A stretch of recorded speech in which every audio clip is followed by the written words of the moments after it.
Hey, ladies and gentlemen, this is Carmine Sabia for Explain America. And Jim Comey, don't ask for who the bell tolls.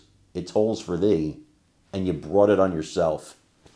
Before we get started, please make sure you like, comment, share, and subscribe. Those little things really help us out, and they help our channel continue to grow. You guys may have heard all the hubbub in the past 24 hours if you watch the mainstream news, like I have to. You guys may not have to. I have to. And they're all talking about the end of the republic. It's the end of democracy. Authoritarian, unprecedented, never been done before. Yet a year ago, when Alvin Bragg was making up felony charges out of a misdemeanor that was past the statute of limitations, that wasn't a threat to the republic. When Letitia James campaigned on going after Donald Trump, got elected, and then did it, that wasn't a threat to the republic.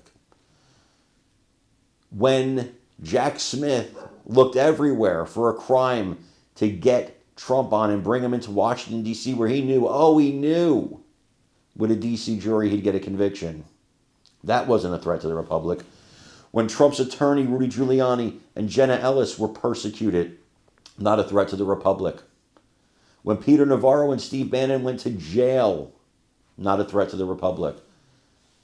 But now, suddenly, a former FBI director who everybody knows is a con man, a liar, a snake, a charlatan, and a snake oil salesman gets indicted for perjury that we watched him commit, in my opinion, on national television. Now, we have a threat to the republic, but Comey, as has been the case so many times, he's his own worst enemy. Because a tweet resurfaced, and this tweet comes from the day that President Donald Trump got indicted. And that tweet said, it was a great day for law, order, and justice. Nobody's above the law, Jim, right? You still feel that way, don't you? Sounds like the chickens came home to roost. I want you guys to watch this and let me know what you think in the comments. Now there has been newly declassified documents that allegedly prove, according to the government, that Comey was not being truthful there. So they are going to try and prove he lied to Congress about his handling of the Russian election interference probe, particularly whether or not he authorized the release of information to the press connecting the Trump campaign to the Russians, obviously something that made Donald Trump very angry. Trump and a handful of Republicans believe Comey did lie. Attorney General Pam Bondi wrote, "No one is above the law." Today's indictment reflects the Department of Justice's commitment to holding those who abuse positions of power accountable for misleading the American public. Remember this line, no one is above the law. It comes up a few times. So no matter what happens, Democrats will say this is so-called retribution that they have been warning about since Trump took back the White House. Trump will tell the American people he's just upholding the rule of law. Again, that rule of law thing keeps coming back. For example, who else has used rule of law before?